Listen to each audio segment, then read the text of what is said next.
করার জন্য ঢুকতে চেয়ে ওখানে আটকে রয়েছেন সরকারের ব্যারিকেডের জন্য বা বাধা সৃষ্টি করার জন্য। সেই বিলগুলির বিরোধিতা করছি। আমরা মহামান্য সুপ্রিম কোর্টের যে রায় সেটা মাথায় রেখে মনে করি যে কৃষকের স্বার্থে, কৃষক পরিবারের স্বার্থে ভারত সরকারের উচিত যে এই আইনগুলো প্রত্যাহার করে নেওয়া। এগুলো যেমন একদিকে কৃষি বিরোধী, কৃষক বিরোধী, ঠিক সেইভাবে কিন্তু এটা জনসাধারণ বিরোধী। কেননা এই আইনের মধ্যেই কিন্তু যেটা প্রথম বিলটা এসেনশিয়াল কমোডিটিজ অ্যামেন্ডমেন্ট বিল, এতে নিত্য প্রয়োজনীয় যে চাল, ডাল, আলু, পেঁয়াজ যেগুলো প্রত্যেক দিন সকলের লাগে, ধনী, মধ্যবিত্ত, দরিদ্র, সেগুলোকেও তালিকা থেকে বাদ দেওয়া হয়েছে। অর্থাৎ মজুতদারের হাতকে শক্ত করা হয়েছে। এবং এটা করার সাথে সাথে যেটা হলো যে কৃষকের 10 টাকা 12 টাকা কিলো আলু হঠাৎ করে বাজার থেকে উধাও হয়ে গিয়ে সেটা ক্রেতার কাছে 80 টাকা কিলো প্রতি দামে উপস্থিত হলো। তাতে করে কিন্তু কনজিউমার অর্থাৎ জনসাধারণের খুব অসুবিধে হয়েছিল। এই ধরনের যে জনবিরোধী বিল কোনো কেন্দ্রীয় সরকার আনতে পারে, এটা আমরা ভাবতেও পারি না।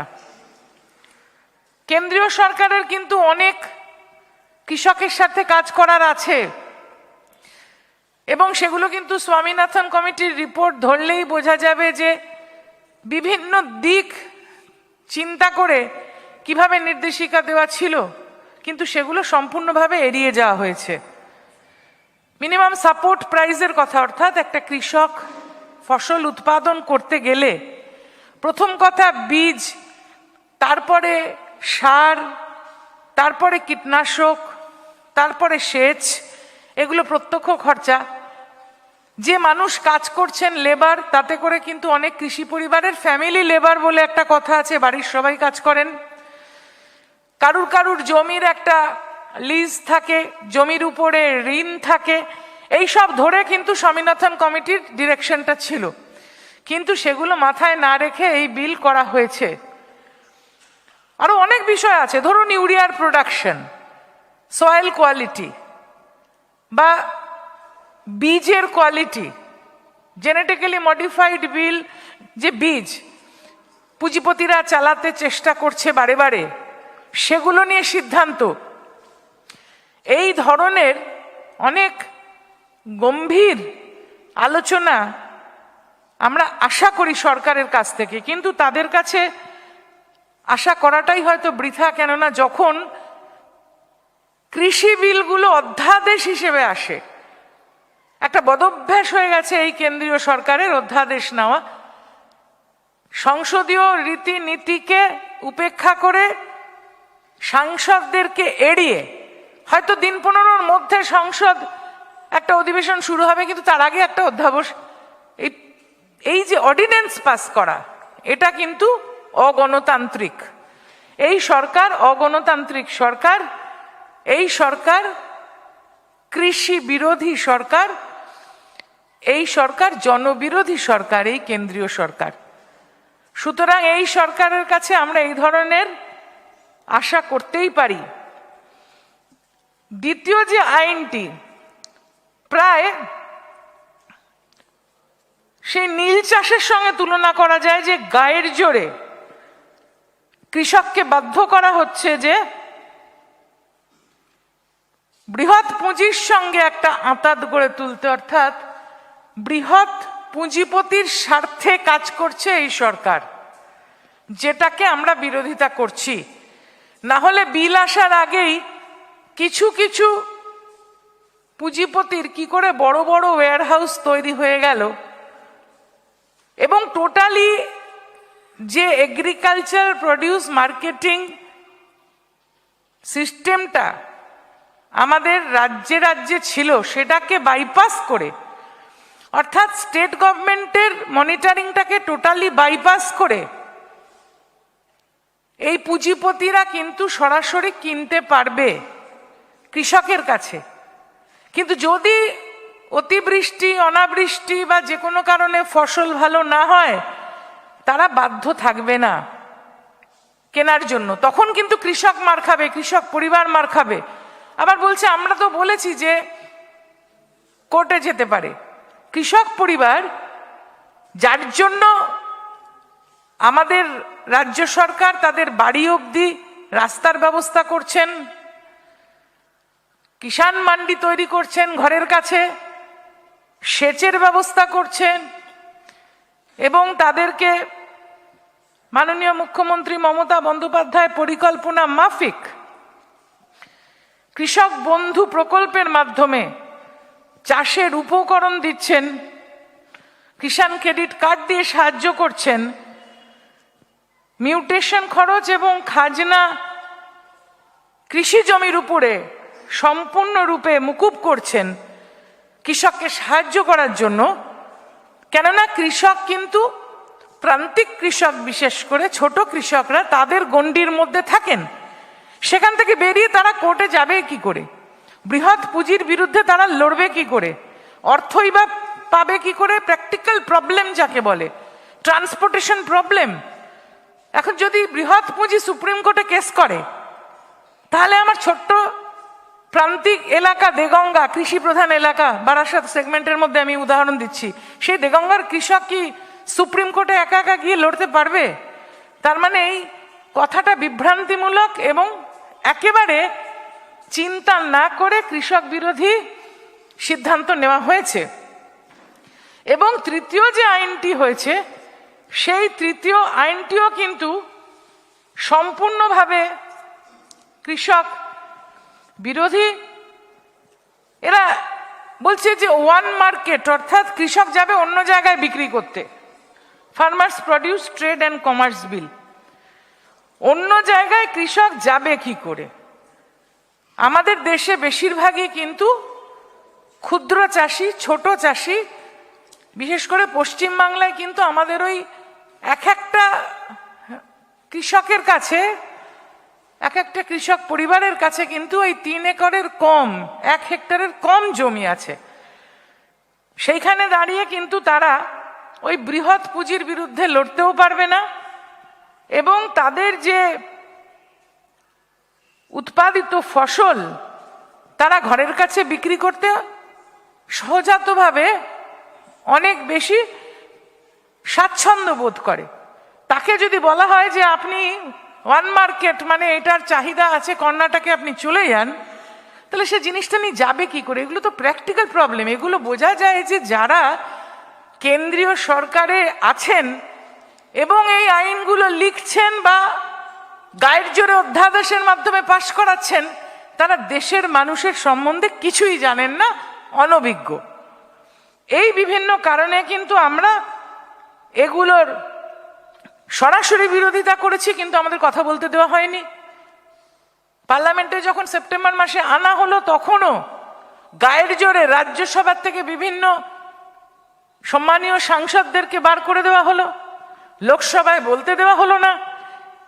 এই চিন্তাধারাটাই অগণতান্ত্রিক, অর্থাৎ কিনা আমাদের যে সাংবিধানিক যে পরিকাঠামো সেটার পরিপন্থী। কেন্দ্রীয় সরকার যদি রাজ্য সরকারের, agriculture is a state subject, সুতরাং যদি রাজ্য সরকারের উপরে হস্তক্ষেপ করতে চেষ্টা করে, সেটা করার জন্যই কিন্তু এপিএমসিটাকে বাইপাস করা হচ্ছে। তখন আমাদের যে সাংবিধানিক পরিকাঠামো, সেই সাংবিধানিক পরিকাঠামো কিন্তু তার উপরে আঘাত আসে, সেটা দেশের জন্য ক্ষতিকারক। তাই আমরা এগুলোর বিরোধিতা করছি। কিন্তু অন্যদিকে যদি আপনারা দেখেন যে পশ্চিম বাংলাতে যেভাবে মমতা বন্দ্যোপাধ্যায় সরকার আজকে কৃষকের পাশে দাঁড়িয়েছেন, আজকে 18 থেকে 60 বছর অবধি কোনো কৃষকের মৃত্যু ঘটলে সরাসরি তার পরিবার একটা সাহায্য পাচ্ছে, সহযোগিতা পাচ্ছে, আর্থিক সহযোগিতা পাচ্ছেন। প্রান্তিক কৃষক, ক্ষেতমজুর, তাদের পাশে মমতা বন্দ্যোপাধ্যায়ের সরকার সর্বতোভাবে রয়েছেন। সেচের ব্যবস্থা হয়েছে এবং বাংলার যে শস্য বীমা, তার মাধ্যমে তারা ক্ষতিপূরণ সরাসরি চেকের মাধ্যমে পাচ্ছেন। ফসল উৎপাদন করতে গেলে, উৎপাদনের হার বৃদ্ধি করতে গেলে যে বৈজ্ঞানিক উপায়ে চিন্তাধারা করা উচিত, পশ্চিমবঙ্গ সরকার সেইভাবে কৃষকের চাহিদা এবং ক্রেতার চাহিদা মাথায় রেখে কিন্তু কৃষককে সহযোগিতা করছেন, যাতে করে কৃষকও ন্যায্য মূল্য পায় আর যিনি ক্রেতা বাজারে তার উপরেও খুব বেশি চাপ না পড়ে। এর জন্য চিন্তাশীল রাজনৈতিক ব্যক্তিত্বের অভাব আছে কেন্দ্রীয় সরকারে, এটা বোঝা যায়। এবং তারা আলোচনা না করে গায়ের জোরে ঠিক যা নিজেদের মনে হয় সেটাই পাশ করাচ্ছেন, কেননা তাদের বোধহয় দায়বদ্ধতা ভারতবাসী, ভারতের কৃষকের থেকেও বেশি কিছু কতিপয় পুঁজিপতির ওপরে আছে। সেই পুঁজিপতিরাই হয়তোবা এই আইনগুলো তৈরি করে দিয়েছেন তাদের নিজেদের স্বার্থে, মানুষের স্বার্থে এই আইন নয়। পশ্চিমবাংলায় বিগত 9 বছরে কৃষকের কিন্তু আয় প্রায় 3 গুণ হয়েছে। যখন মমতা বন্দ্যোপাধ্যায় ক্ষমতায় এসেছিলেন, বার্ষিক আয় যেটা ছিল 90,000 টাকা, সেটা ইতিমধ্যেই হয়ে গেছে 2,97,000 টাকা। সুতরাং মমতা বন্দ্যোপাধ্যায় যেভাবে কৃষকের পাশে থেকে করছেন, ঠিক তার উল্টো মেরুতে দেখা যাচ্ছে যে ভারতের সরকার, কৃষক বিরোধী সরকার, তাদের বিরুদ্ধে টানা প্রায় 2 মাস ধরে কৃষকরা আন্দোলন করছেন।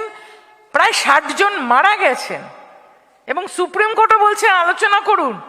কিন্তু এই ধরনের গায়ের জোরে চাপিয়ে দেওয়ার যে নীতি, আমরা সেই নীতির বিরোধিতা করছি এবং এই কৃষি বিল অবিলম্বে প্রত্যাহারের দাবি জানাচ্ছি।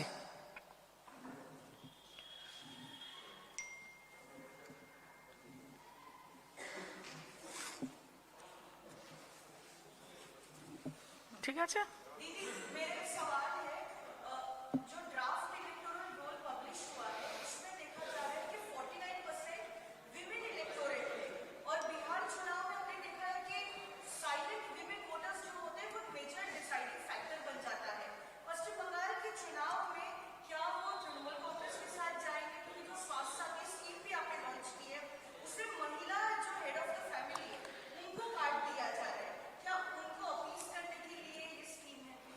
सवाल अच्छा है। आप भी औरत हो, मैं भी औरत हूँ, मेरे नेत्री भी, जुझारू नेत्री भी औरत है, औरत का ख्याल रखती है। और किसी को मुद्देनजर रखते हुए नहीं बनाया गया, ये इसीलिए बनाया गया कि हमारे जो स्वास्थ्य व्यवस्था सबके पास पहुंच जाए। आपने शायद देखा भी नहीं कि जो बीमार भर्ती है उसके पास जाके भी काट दिया गया। और पश्चिम बंगाल में अभी मेडिकल कॉलेज, सीट्स, बेड सब कुछ बढ़ा। ममता बनर्जी ने सब कुछ बढ़ाया। क्यों? स्वस्थ रहे तब ना लड़ाई करेंगे, जूझेंगे जिंदगी के साथ। और महिला के सम्मान हम समझते हैं सबसे बेहतर होना चाहिए, वो हुआ भी है बंगाल में, सबसे अच्छा है बंगाल में। तो काम करते करते अगर कुछ ऐसा आ जाए आपके सामने कि लगता है इनको टारगेट किया, ये बात गलत है। महिला वैसे ही ममता बनर्जी के साथ थे, आगे भी रहेंगे, क्योंकि ममता बनर्जी उनके लिए सिर्फ स्वास्थ्य साथी तो की, उसके साथ साथ जो दूसरा आप जानते हैं वो रूपोश्री है, कन्याश्री है। और आपको जो लोकल बॉडीज का चुनाव में इनके लिए सीट अलग रखना, कोई दबाव नहीं डाला। फिर भी लोकसभा चुनाव में उन्होंने 40% महिलाओं के लिए सीट छोड़ दिया। उसमें से हम करीबन 35% जीत कर आए हैं लोकसभा में, और दूसरे कोई भारत में पार्टी नहीं है जो इतना महिला चुन कर गए। तो महिला के लिए वो काम करती है, सबके लिए काम करती है। यहाँ अलग अलग तरीका से काम नहीं होता, सबके लिए होता है। आप आगे अगर बढ़ना चाहते हैं तो समाज में जितने भी लोग हैं सबको साथ लेकर जाना चाहिए। महिला भी समाज के एक बड़ा हिस्सेदार है, आधी आबादी है, इसीलिए इनके लिए ये काम करती है। वो लोग भी हमारे साथी रहेंगे।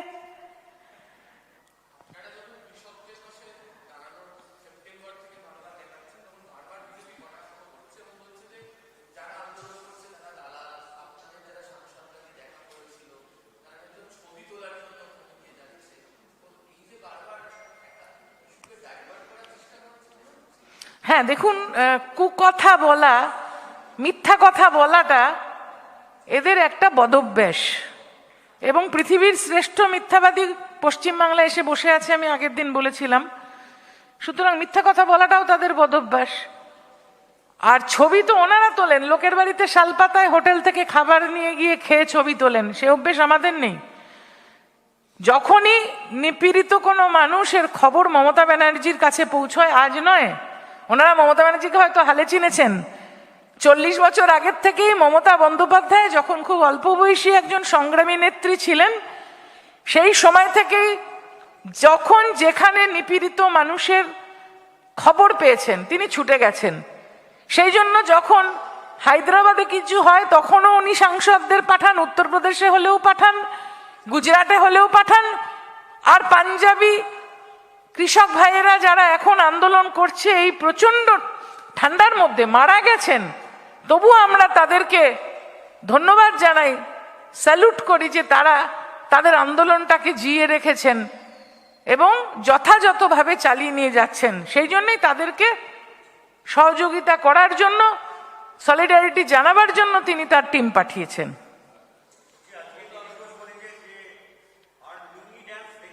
কার কথা বলেন সকাল সকাল? রাজনৈতিক কথা বলুন না।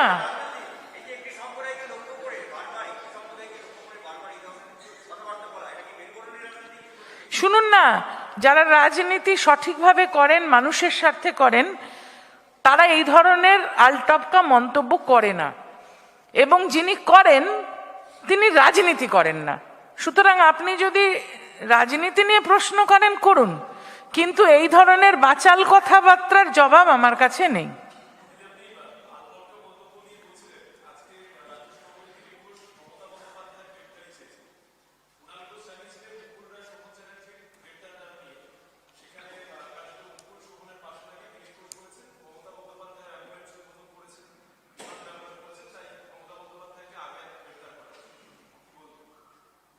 কথার তো কোনো এখনো ট্যাক্স চালু হয়নি এদেশে। দেখতেন যদি ট্যাক্স চালু করতো কোনো সরকার, না তখন অনেক রকম বাজে কথা থেমে যেত। ট্যাক্স নেই, যা ইচ্ছে বলছে বলুক।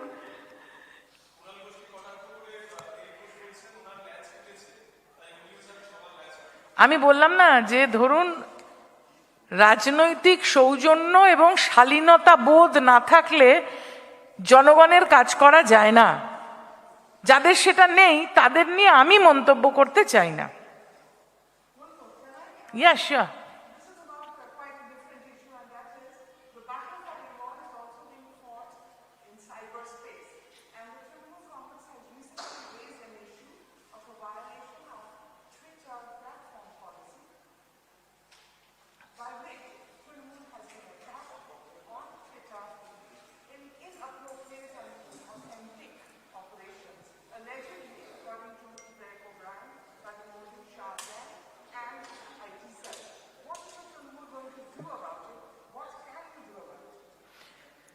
This cyberspace, the cyber war, this is a new entity, whether it is in politics or in society, and it is gained further prominence in these COVID times because social distancing has kept us away.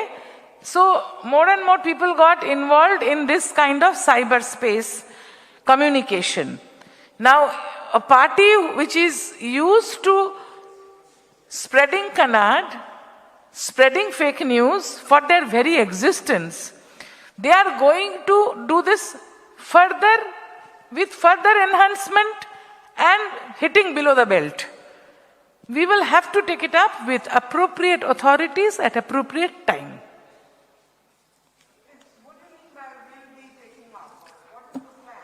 there are, no, first of all, that is a very rich party.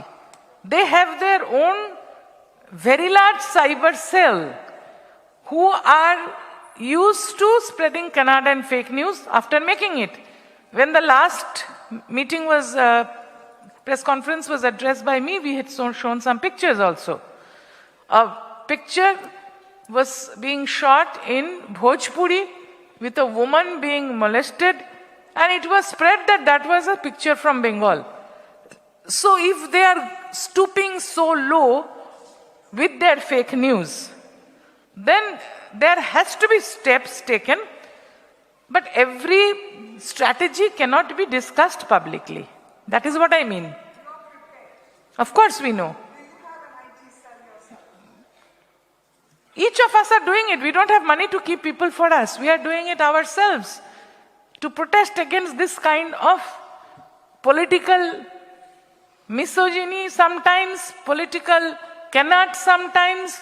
So we are prepared, of course, because a battle, when has to be fought, then all armamentarium should be used. So we are definitely prepared.